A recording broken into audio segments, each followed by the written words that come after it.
আমি আসলে যা বলার যা সবই হচ্ছে যে ফেসবুকে আমি আর আমার স্ট্যাটাসের মাধ্যমে আমি আসলে দর্শকদের কাছে পৌঁছানোর চেষ্টা করেছি। এর বাইরে আসলে কিছু বলার এখন আর নাই, সবই আমার ফেসবুক স্ট্যাটাসে আমি ক্লিয়ার করে দিয়েছি। তো আসলে সবাই আমার জন্য দোয়া করবেন। যেহেতু একটা ভুল হয়েছে, এই ভুলটাকে আমি শিক্ষা ভেবে সামনের কাজগুলো অবশ্যই ভেবেচিন্তে কাজ করব। আমার যা বক্তব্য সেটা আসলে আমি আমার ফেসবুকে স্ট্যাটাসের মাধ্যমে দিয়ে দিয়েছি। আমি দুইবার বলেছি, আমার দর্শক যারা আমাকে ফলো করে, যারা আমার কাজ পছন্দ করে, যারা বিভিন্ন ধরনের প্রতিক্রিয়া জানাচ্ছে আমাকে, তাদেরকে আমি আমার বক্তব্য পেশ করে দিয়েছি। আমার বক্তব্যে স্পষ্ট বলা আছে আমি কোনো ক্ষমা চাইনি, কারণ আমি তো কিছু করিনি। আমি দর্শককে বা আমার প্রতি যারা বিভিন্ন প্রতিক্রিয়া জানাচ্ছিল তাদেরকে আমি বলেছি যে দেখেন, আমি কোনো কাজের সাথে সম্পৃক্ত না। সো আমার মেসেজটা, আমার ফেসবুক স্ট্যাটাসটা এখনো আছে, ডিলিট করা হয়নি।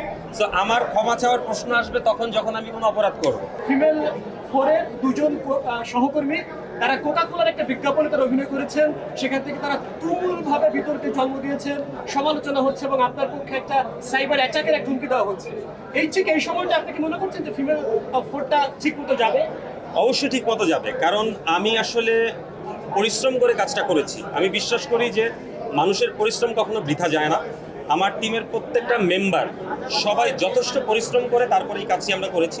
এবং আমার বিশ্বাস মানুষ যারা আমাদেরকে পছন্দ করে, যারা আমাদের কাজ পছন্দ করে, তারা অবশ্যই, যারা ফিমেল 1, 2, 3 দেখেছে, তারা অবশ্যই ফিমেল 4 দেখবে।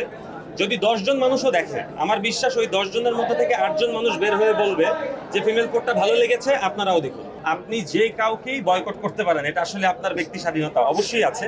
যে কাউকে আপনি বয়কট করতে পারেন, এটা আপনার ব্যক্তি স্বাধীনতা।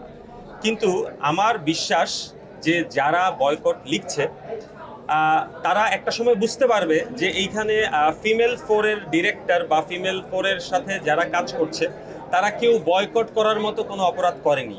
এবং যখন তাদের মনে হবে যে না ঠিক আছে, এই মানুষগুলো কোনো দোষ করেনি, তখন তারাই বলবে যে না, যারা বয়কট বলছে তারাই একটা সময় বলবে যে ওকে ফাইন, ফিমেল 4 আমরা দেখছি, ভালো লাগছে, আপনারাও দেখেন।